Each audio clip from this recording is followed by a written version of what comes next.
conference just seems to get bigger and bigger every year, so it's great to see so many investors here. Sayona, we are North America's newest lithium producer, and not only the newest, we're also the only major producer of lithium from hard rock sources in North America. And I think importantly, this fact was acknowledged by Prime Minister Justin Trudeau just 2 days ago in identifying Sayona's investment in Canada and our key leadership position. And we are an important partner as Canada seeks to become a global supplier of critical minerals for the EV revolution that's underway. So NAL is in production. It started in March of this year. It's ramping up to a nameplate capacity of 226,000 tonnes of concentrate per annum, which is about 620 tonnes of concentrate a day. We're running at about 400 to 450 tonnes a day at the moment. So we've lifted from 150 a day back in March to about that 400 level now. We've got to go from 400 to 600 by October. So NAL is going very, very well. We're still ironing out some kinks, but the plant is on track. And importantly, we have produced enough concentrate for our first commercial shipment, which the boat is about to undertake loading procedures. So very exciting for NAL in that it's very near term to first revenue and first cash flow. Not only are we the leading producer of lithium from hard rock sources in North America, we also have the largest hard rock resource base. Sayona has 120 million tonnes of hard rock resources in North America, and that is expected to get bigger as we close in on 2024. At our corporate snapshot, Sayona is an ASX listed lithium producer. We're in the ASX 200 index, a market capitalisation of around $2 billion. We have a cash balance at the end of March of around 100 million. That's not taking into account the institutional placement for 200 million that we did at the end of May, so that figure will be a little bit higher at the end of June. We have no debt on the balance sheet, and that's really to support our accelerating our growth projects as we move forward for both our lithium hubs in Quebec.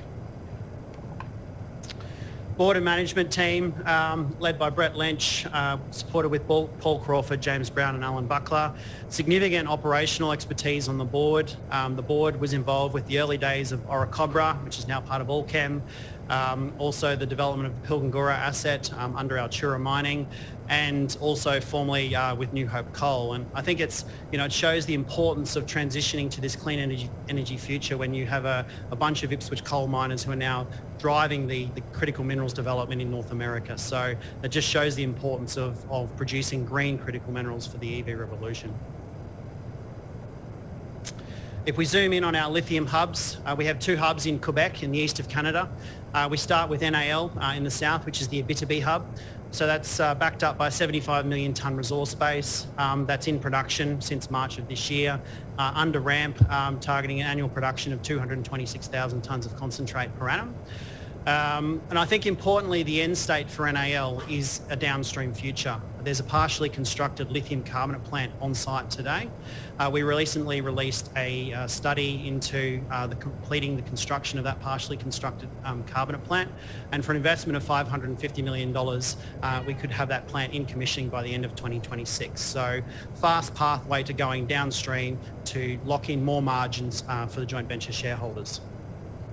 If we swing north to Moblan, Moblan sits in the James Bay region, highly prospective for lithium deposits in that region, around a number of large deposits. Moblan's currently a 51 million tonne resource base at a higher grade of 1.31%. And I think importantly, Moblan's a very flexible deposit. The official JORC resource was 70 million tonnes at 1.2%, but because the grades range up to about 1.8 or 2%, it shows that we could pursue a high-grade mining operation or a bulk tonnage mining operation. So we have a very high-grade, low strip ratio, very flexible deposit at Moblan. So we're very, very excited about the opportunity with Moblan. Importantly, we're targeting 100,000 tonnes of lithium hydroxide production from the North Hub, which is cornerstone by Moblan, by 2030. Aiming for first concentrate in production from Moblan by mid-2027. So fast-tracking our North Hub as well. An update on production. So we started production at NAL in March. Ramp-up's going very well. Those blue bars are our budget. We're in line with that. First shipment is about to start loading. We have 30,000 tonnes of concentrate by the end of June sitting at the port. That boat is on its way and about to start loading. And I think importantly, NAL is seeking to sell 120,000 tonnes of spodumene concentrate between now and the end of this year. So, importantly, getting those lithia units into the market and bringing cash flow into the NAL operation. Back in April, we put out a DFS for the NAL operation as a producer and seller of spodumene concentrate. And I think this really underlines the operating parameters of the operation. It's currently a 20-year mine life. We've got drilling underway to grow that, targeting that 226,000 tonnes of concentrate run rate, recoveries above 70%. And I think importantly, the cash costs on a US dollar basis are below the price points for all customers for NAL. So $690 a tonne if you include Ortier. If we take Ortier out of that number, NAL's cash costs in the DFS was $470 US a tonne. So importantly, NAL, if we hit these numbers, we'll make profit on sales to all customers, and we're looking to get our tonnages up to that nameplate level and hold them there. NPV of NAL, just as a producer and seller of concentrate for 20 years, is about $1 billion on a US basis. If we then look to NAL's destiny as a fully integrated operation producing lithium chemicals, the NPV would be more than double. So we released a study at the end of June for completing the partially constructed lithium carbonate plant on site. That carbonate plant alone has an NPV of $1.5 billion at an IRR of 50%.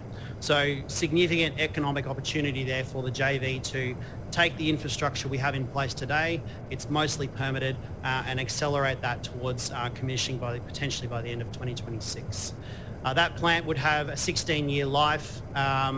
Again, that would potentially increase if we can grow the resource base at NAL this year, producing 23,000 tonnes of carbonate per annum, generating life of plant revenue of around $9 billion US. So significant value opportunity there for NAL and Quebec to become the only fully integrated lithium chemical operation on site in North America by the end of 2026.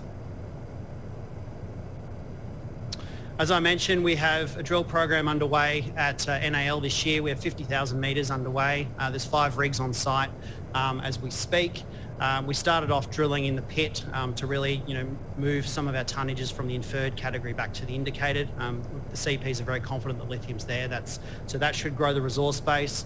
We've also got drilling to the north, west and southeast of the pit to grow the resource base.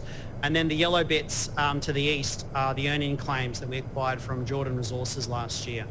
And that's really around connecting the NAL pit with the known lithium intercepts that Jordan has been hitting to the east of the property. So very quickly, I think we could see NAL emerge as becoming a very large pit with resources that feed into the NAL concentrator that's in production. If we look at the timelines for NAL, obviously we're in production. We hit that on time, on budget in March. That ramp up's underway. We'll generate shipments starting very shortly. And then the next major milestone for the NAL site is looking to go downstream potentially as early as 2026. So NAL for us, was really about fast start, low cost, quick way to cash flow. And it'll just chug away in the background generating cash. But for us, the big opportunity is Moblan. Moblan has the potential to be 3 or 4 times bigger in terms of production capacity than NAL.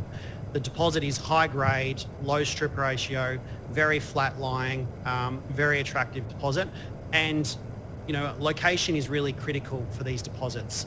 Moblan is 2 kilometres off the main road. There's power nearby. There's transport. There's road, rail infrastructure, and there's a town of Chibougamau about 100 k's away of 7,000 people. So we have all of the necessary ingredients to get Moblan into an open cut mining operation very, very quickly by 2027. The resource is currently 51 million tonnes resource at 1.31%.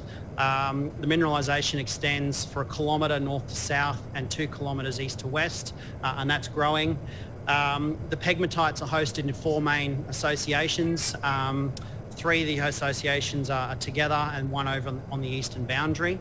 And I think, the main point that I like to draw out here is you can see how relatively flat-lying the deposit is. It's thick, it's high grade, 30 to 40 metres of thickness, very shallow, follows the topography of the area, and high grades, 1.4 to 1.8% grades. So, we're very excited about Moblan, and I think the opportunity for us is we haven't tested below 200 metres of depth. So there's potential for that flat-lying stacked pegmatites to be stacked at depth. So that's certainly, a big opportunity for us moving forward. We also have a DFS underway for Moblan, which is due in November of this year, and with a resource upgrade targeted for next year. So getting the DFS done this year is really around fast tracking to production by 2027. If the resource base grows in excess of the capacity in the DFS, then we'll look to update that in the future years. Further drilling, so we've got results in for about 30% of the drill program this year, the 60,000 metre drill program. That's currently on hold because of the wildfires in northern Quebec. We're hoping to get back in there once we get government approval to re-enter the area. We're focusing really on that southeastern flank of the deposit with those dark dots, and the opportunity for us is for the deposit to head east, to connect up the Molion deposit on the eastern boundary. That distance is about 400 metres, and I think if we can identify stacked pegmatite lenses outside the current pit shell, then that gives us a great opportunity to grow the existing resource base of 50 million tonnes closer to 100 million tonnes, potentially as early as next year. We have assays pending on about 15,000 metres, and we still have to complete another 30,000 metres by the end of this year. So significant opportunity, I think, for us to continue to grow Moblan into a very sizable deposit at high grade, and obviously you've seen it's flat-lying and very thick. On a regional basis, Moblan, where all the drilling activity is taking place, is the little blue dot in the centre of the screen there. And as I mentioned, the Molion deposit, which is part of the current resource base, is on the eastern boundary. There is a potential that the Moblan trend continues over the boundary into the red claims, which are our wholly owned claims we acquired from Troilus Corporation last year. So we haven't done any exploration on the Troilus claims as yet. And I think, as we get the results in from the current drill program, that'll give us, our geologists, comfort as to whether there could be a potential mass-scale pegmatite discovery on the Troilus claims to the east. Timelines for Moblan. So we delivered the resource upgrade in April this year. We've got the 60,000 metre drill program underway, PFS in November. DFS in November. Looking forward to the resource upgrade early next year, and then targeting that first concentrate production by June of 2027, and then our 100,000 tonnes of hydroxide by 2030 is the timeline for Moblan. So I think from an investor perspective, we've delivered a number of key milestones already in 2023. We had the restart of NAL on time, on budget in March. We delivered the DFS in April, the Moblan resource upgrade in April. We put out the preliminary technical study, which showed the potential to more than double the MPV of NAL in a downstream scenario. We did that in June. We recently released the the drilling results from the first batch of results from Moblan, but we've still got a lot of news to come this year. We look forward to the first shipment of concentrate, which is imminent. We have the drilling program that's underway at NAL. We have the definitive technical study for carbonate, which will be sometime next year.